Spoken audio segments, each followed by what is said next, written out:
बिस्मिल्लाहिर्रहमानिर्रहीम। नाज़रीन असबाद से मैं हूँ इकबाल जुआ। नाज़रीन, पाकिस्तान के अंदर बिल्कुल वही खेल जो पिछले कई सालों से चल रहा है, ताहाल वो उसी स्क्रिप्ट पे गामज़ान है। फ़र्क सिर्फ ये है कि कुछ ऐसी बातें हैं, कुछ ऐसी नेचर है जो पाकिस्तान के लोगों के हवाले से या सोच के हवाले से सामने आती हैं। एक तो ये है कि पाकिस्तान में छोटे से लेके बड़े तक और बड़े से लेके छोटे तक सब एक दूसरे को जाहिल समझते हैं, बेवकूफ़ समझते हैं, और हर शख्स ये समझता है कि मैं अकेले कुल हूँ, जो कुछ हूँ मैं ही हूँ। और वो अपनी फील्ड से हटके किसी दूसरी के फील्ड के अंदर भी जब वो मुदाखलत करता है तो वो ऐसे ऐसे मशवरे देता है कि वो ये सोचता है कि सब कुछ मेरे पास है। मियाँ साहब की इसी हवाले से अगर हम बात करें, जो पाकिस्तान के 3 दफ़ा वज़ीर-ए-आज़म रह चुके हैं, और बल्कि ये कह सकते हैं कि पिछली 4 दहाइयों से वो इस पाकिस्तान के अवाम के ऊपर बदकिस्मती से मुसल्लत रहे, और कभी वो अपने आप को नेल्सन मंडेला के लेवल का समझते थे, कभी कुछ समझते हैं, कभी कुछ समझते हैं, लेकिन अब जाकर समझ आई कि उनका जो लेवल ऑफ थाट है वो किस हद तक कहाँ तक का है। एक तो उनकी जो कैसेट है वो बार बार एक ही जगह पे फंसी हुई है। वो जब भी बैठते हैं एक ही बात करते हैं कि मुझे क्यों निकाला। फिर आगे आते हैं तो मेरे दौर में बिजली और टमाटर प्याज की कीमत ये हुआ करती थी। मियाँ साहब को अगर ये समझ नहीं आती कि मुझे क्यों निकाला, और अगर समझ आती है और फिर उस पर वो बात नहीं करते, तो मियाँ साहब सबसे बड़ा सवाल तो ये है कि जिस सवाल का जवाब आप खुद नहीं दे सकते, उस सवाल का जवाब अवाम से क्या पूछते हैं। आपको उन्होंने ही निकाला है जो आपको लाए थे, और क्यों निकाला? जब आपने उनकी बात को मानना छोड़ दिया, उन्होंने आपको निकाल दिया। लेकिन दूसरी बात जो आप रट लगाते हैं मियाँ साहब के, मेरे दौर में बिजली की कीमत ये थी, मेरे दौर में ये थी, वो इसलिए थी आपके दौर में। अगर बिजली कहीं सस्ती थी, मुझे नहीं याद, लेकिन चले थी, तो उसके पीछे एक तो पहली बात ये कि उस दौर में आप मज़दूर को सैलरी क्या देते थे। उस दौर में, आपके दौर में मज़दूर की सैलरी 12,000 15,000 थी, और 12-15 हज़ार में एवरेज वही बिल बनता है जो आज बन रहा है। मैं ख़ुद एक मज़दूर आदमी हूँ।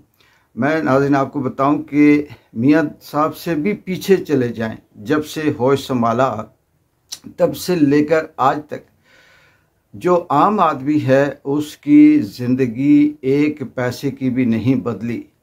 जब तनख्वाहें 3,000 थी तो बिल्कुल यही सूरत हाल थी। फिर तनख्वाहें 6,000 हुई तो सूरत हाल यही थी जो स्टैंडर्ड ऑफ लिविंग है। फिर सैलरी 6 से 10 तक किसी की हुई, जो मज़दूर की सैलरी हुई तो बिल्कुल यही पोजीशन थी। 10 से 15 हुई तो यही पोजीशन थी। फिर 15, 18, 25, 30, 35, इस वक्त जो मज़दूर ले रहा है वो 35,000 तक का ले रहा है। 30 से 32,000, 35,000 सैलरी ले रहा है। मुझे बताएं कि वो 35,000 सैलरी लेने वाला बिल्कुल उसी पोजीशन पे खड़ा है जो आज से 20 साल पहले 15,000 या 12,000 लेने वाला खड़ा था। तो मियाँ साहब की एक तो ये वाली जो रट है, ये मेरे ख्याल में बिल्कुल ऐसी ही है जैसे इसका कोई समझ से बाहर रही। और दूसरी बात नाज़रीन, मियाँ साहब बार बार एक ही बात जैसे आके अवाम को ये कहते हैं कि मैंने अपने दौर में ये तीर मारा और मैंने अपने दौर में ये तीर मारा, तो उससे ये लगता है कि शायद ये सोचते हैं कि ये सारी की सारी जो अवाम है ये बेवकूफ़ है, इसे कुछ अता पता नहीं है, और जो कुछ जानता हूँ समझता हूँ मैं ही समझता हूँ। यानी वो अवाम को ये जाहिल समझकर ये बात करते हैं कि मैं था तो ऐसे था, मैं था तो ऐसे था। यानी उनको या तो गाइड करने वाले गलत हैं, या फिर मियाँ साहब खुद इतने बेवकूफ़ हैं, ये उन्हें बात समझ नहीं आती, और फिर वो लोगों की बातों में आकर फिर आवाम को बेवकूफ़ समझते हैं। मियाँ साहब बस करें, बहुत हो गया, अब आगे बढ़ें। टमाटर बिजली मुझे क्यों निकाला से निकलें। बताएं कि आपने इस मुल्क के अंदर कौन से बड़े बड़े प्रोजेक्ट दिए, तालीम में आपने क्या किया, सेहत में आपकी हुकूमत ने क्या किया या आपने खुद क्या किया, यहाँ पर स्टैंडर्ड ऑफ लिविंग के अंदर आपने क्या किया। फिर इसके आगे जाते हैं, आपने इस मुल्क के रोज़गार में क्या किया, आप और पीपल्स पार्टी ने मिलकर सिर्फ वही रोज़गार दिए जहां आपको कमीशन मिलता था। जिस जगह पे आपको कमीशन नहीं मिला वहां आपने कुछ भी नहीं दिया। आगे आते हैं कि पाकिस्तान के अंदर वो खेल ऐसे जारी है, एक तो महलाती साजिशें होती हैं, लेकिन दूसरी एक और आजकल बात है कि एक ग्रुप जाता है, इमरान खान को जेल में मिलता है, वापस आके कुछ कहता है, फिर मीडिया पे और आम व्लॉगर्स में शोर मच जाता है कि इमरान खान ने ये कह दिया, ये कह दिया, ये कह दिया, उसने यूँ कहा, उसने यूँ कहा, उसने यूँ कहा। फिर कई हफ्ते के बाद फिर कुछ लोग जाकर इमरान खान से अलग एक ग्रुप मिलता है, वापस आता है और वो ये कहता है कि इमरान खान ने कहा कि मैंने ये नहीं कहा, मैंने ये नहीं कहा, मैंने ये नहीं कहा, मैंने इसके बदले में ये कहा। तो इससे ये लगता ये है कि पाकिस्तान के अंदर एक अजीब किस्म का खेल जारी है कि इमरान खान ने ये कहा, ये नहीं कहा, ये गलत है, ये सही है, इसको निकाल दिया, इसको वापस रख दिया, इसको नोटिस जारी हो गया, इसको नहीं हो गया। असल में ये सारी चीज़ें पाकिस्तान पीटीआई को तोड़ने के लिए एक साजिश की जा रही होती है। एक स्क्रिप्ट है जिस पे कुछ लोग अज़ल से लेके अब तक काम करते आ रहे होते हैं और वो हमेशा मुफाद परस्त लोग होते हैं। वो अपने मुफाद में कुछ भी कर सकते हैं और वो इस तरह से गलत बयानियाँ देकर ये कहने की कोशिश करते हैं कि अब ताकि जो डाइवर्ट है तो जो लोगों की है वो दूसरी तरफ जाए। यहाँ एक सीधा सीधा सिंपल सा सवाल है कि इमरान खान को ना बात करने का मौका दिया जा रहा है, ना उसके पास कोई सोर्स है और ना उसके पास कोई ऐसा शख्स जाता है जो उसका वफादार हो। मिलने पे भी वही लोग जाते हैं जो कहीं ना कहीं से, जैसे कश्मीर के अंदर ये है कि जी वही रह सकता है जो इस तरह की शर्त रखे, इलेक्शन वो लड़ सकता है जो पाकिस्तान के फॉर्म पे साइन करे, अगर नहीं करता तो वो खुद मुख्तारी का हामी है तो वह इलेक्शन नहीं लड़ सकता। इसी तरह से वहाँ पे भी उसे मिलने वही जाएगा जो आकर बात सच्ची बात नहीं बताएगा, थोड़ा बहुत कंप्रोमाइज़ करेगा।